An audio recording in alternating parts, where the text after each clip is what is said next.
À l'occasion du véritable marathon de cérémonies de vœux auxquelles vous vous êtes livrés durant le mois de janvier, vous n'avez eu de cesse d'égrener un chapelet de chiffres éloquents visant à démontrer combien la sécurité était omniprésente dans notre ville d'Agde. À vous entendre asséner, année après année depuis votre arrivée, que la délinquance subit une déflation galopante, on finirait presque par croire que la ville d'Agde est devenue un paradis sur terre. Mais entre les chiffres annoncés à grand renfort d'autosatisfecit et l'appréhension par la population agatoise de cette sécurité, il y a, me semble-t-il, un large fossé à combler. La stratégie d'évitement des vraies données statistiques est désormais bien connue de tous. La baisse des chiffres de la délinquance va de pair avec l'augmentation des mains courantes dont aucune comptabilité n'est tenue.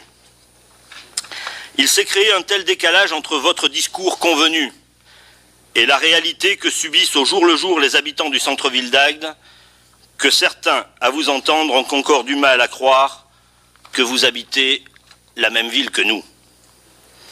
À l'heure où une nouvelle fois un commerçant vient d'être agressé en plein centre-ville et qu'une pétition alarmiste recueille de très nombreuses signatures, il est temps que tous les acteurs de la ville se penchent avec honnêteté et transparence sur ce fléau qu'est devenu la petite délinquance agatoise.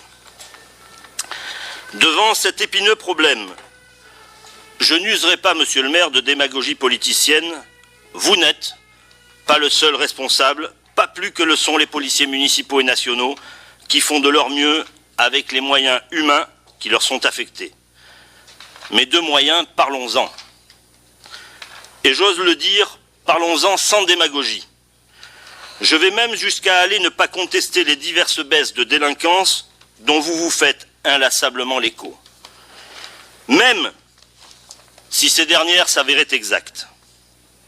Pensez-vous qu'il soit judicieux d'en promouvoir à l'excès les résultats afin que les moyens humains nécessaires aux forces de police nationales ne soient pas revus à la baisse et redéployés dans des secteurs où, fort justement, ils s'avéreraient plus prioritaires? Je ne crois pas que les cris de victoire incessants que vous avez poussés depuis 6 ans aient aidé au renfort d'effectifs de la police nationale à une heure où l'accroissement démographique de la ville est exponentiel. Se satisfaire aujourd'hui de 2 ou 3 postes supplémentaires et crier victoire pour autant est une erreur grave de conséquence. L'accroissement du nombre d'effectifs devrait aller de pair avec l'augmentation de la population. Vous allez certainement, en réponse à cette question, m'informer que nous allons obtenir le renfort d'un commissaire de police dont je vous demandais il y a 5 ans déjà et ici même la venue. Vous m'aviez alors répondu que l'urgence ne s'imposait pas. Avec vous, monsieur le maire, je salue le commandant de police d'Agde qui a effectué un travail remarquable avec les forces qui lui ont été mises à sa disposition. Il n'en reste pas moins que le renfort d'un commissaire de police dont la ville d'Agde avait été pourvue de 1983 à 2002 n'aurait sans doute pas gêné à une plus grande prise en compte de nos besoins en effectifs. Par ailleurs, la police municipale elle-même serait saturée dans ses fonctions, si l'on en juge par le nombre d'heures supplémentaires importants qu'effectuent certains agents. Je vous serai reconnaissant de bien vouloir vérifier pour démonstration le nombre d'heures effectuées et de nous en donner l'importance, ce qui vous permettra, je n'en doute pas, de renforcer l'effectif sans pour autant alourdir le moins du monde le budget de notre ville. Mais la sécurité, monsieur le maire, n'est pas que répressive. Il existe, et vous le savez, une population de ce cœur de ville qui connaît des difficultés de vie grandissantes. Quel est le soutien éducatif que la ville apporte à ces familles afin de recréer du lien social en apportant une écoute et une préhension des problèmes quotidiens afin de prévenir les dérapages? Avons-nous de vrais relais, de véritables interlocuteurs qui, au sein de la population, pourraient tout autant guérir en prévenant que prévenir avant d'avoir à sanctionner? Quelles sont les actions spécifiques à destination de cette jeunesse dite à risque? En vous remerciant, monsieur le maire, de ne pas vous cacher une fois de plus derrière des statistiques et des chiffres auxquels plus personne ne croit, Je vous serai reconnaissant de bien vouloir nous indiquer quelles sont les actions concrètes que votre municipalité a engagées pour la prévention de cette délinquance. Merci. Monsieur le conseiller municipal, je voudrais en préambule vous rassurer. En effet, s'il est un domaine de l'action municipale pour lequel je me garderai bien d'exprimer une quelconque autosatisfaction, c'est bien celui relatif à la sécurité. Je sais, de par mon expérience passée, qu'en la matière, rien n'est jamais acquis et qu'il faut constamment rester vigilant et savoir améliorer les dispositifs existants. Il n'en reste pas moins que la statistique officielle, telle qu'elle est délivrée par la préfecture, constitue un élément objectif d'appréciation de l'évolution des résultats en termes de lutte contre la délinquance.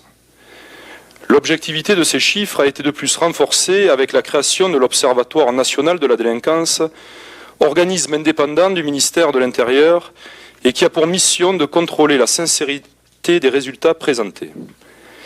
Il est donc naturel, même si cela vous dérange, et je peux le comprendre, que régulièrement je présente à la population agatoise les résultats chiffrés de l'action menée par notre commune pour réduire l'insécurité. Ces résultats sont éloquents. Ainsi, depuis 2002, la délinquance de voie publique, qui est la plus significative, a diminué sur Agde de 21,58%. Les vols à la roulotte, les dégradations et les vols de véhicules qui, contrairement à ce que vous dites, font systématiquement l'objet d'une plainte, puisque celle-ci est nécessaire pour faire fonctionner les assurances, sont respectivement en diminution sur la même période, de 21,63%, de 17,23% et de 58,72% pour les vols de véhicules. Les vols avec violence sont quant à eux en baisse de 23,27%. Vous le voyez, la baisse des faits constatés est suffisamment importante pour être significative, d'une évolution positive, à la fois constante et pérenne. Elle l'est d'autant plus qu'elle intervient après des années 90 où la situation s'était largement dégradée. Ces résultats, que vous le vouliez ou non, ne sont pas le fruit du hasard. Ils résultent en premier lieu de la qualité du partenariat qui s'est créé entre la ville et la police nationale. Ce partenariat a permis de rationaliser l'emploi des forces de police nationale et municipales et de doter le Cap d'Agde d'un poste de police qui a favorisé l'efficacité et la rapidité des interventions.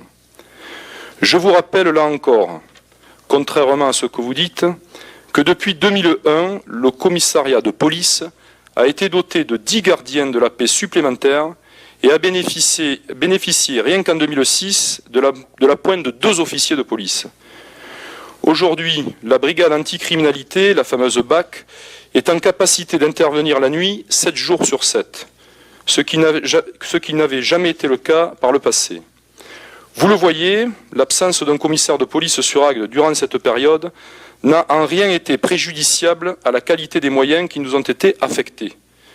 Le commandant de police, qui dirige la circonscription de sécurité depuis maintenant presque 5 ans, a été pour moi et mon adjoint à la sécurité durant toute cette période, un partenaire actif et efficace, et je tiens ici à lui rendre publiquement hommage. Un commissaire, en effet, va venir prendre sa suite.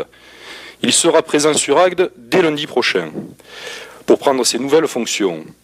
Il nous faudra donc ensemble considérer l'avenir dans la continuité du travail qui a été accompli ces dernières années.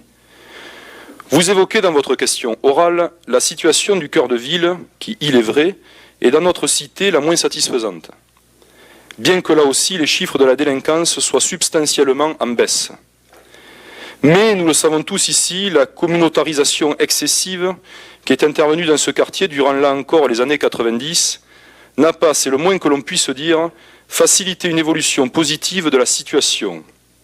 Les actes de petite délinquance qui empoisonnent au quotidien la vie de nos concitoyens sont encore beaucoup trop nombreux et leur répétition donne parfois le sentiment que le droit, ici moins qu'ailleurs, n'est appliqué dans toute sa rigueur.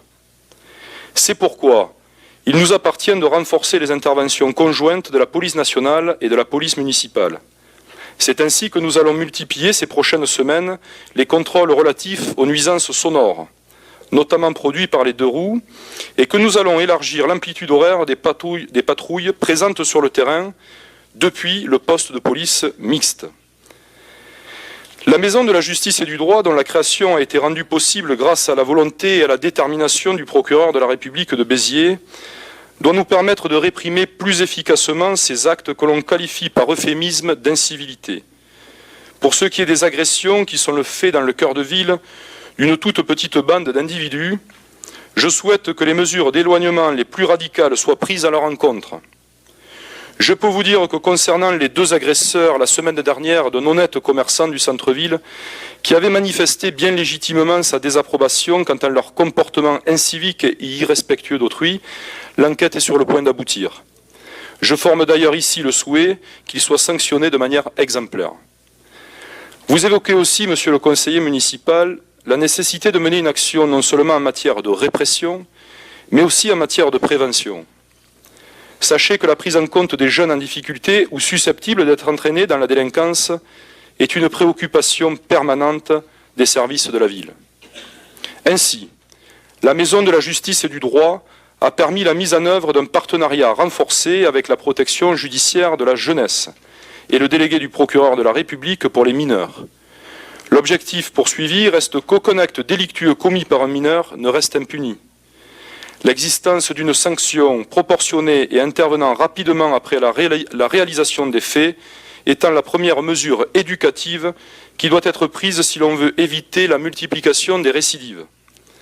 Je vous rappelle aussi que la ville d'Agde est devenue l'une des premières villes du département à être dotée en 2006 d'un contrat de réussite éducative qui s'applique prioritairement aux jeunes en échec scolaire et résidant en cœur de ville.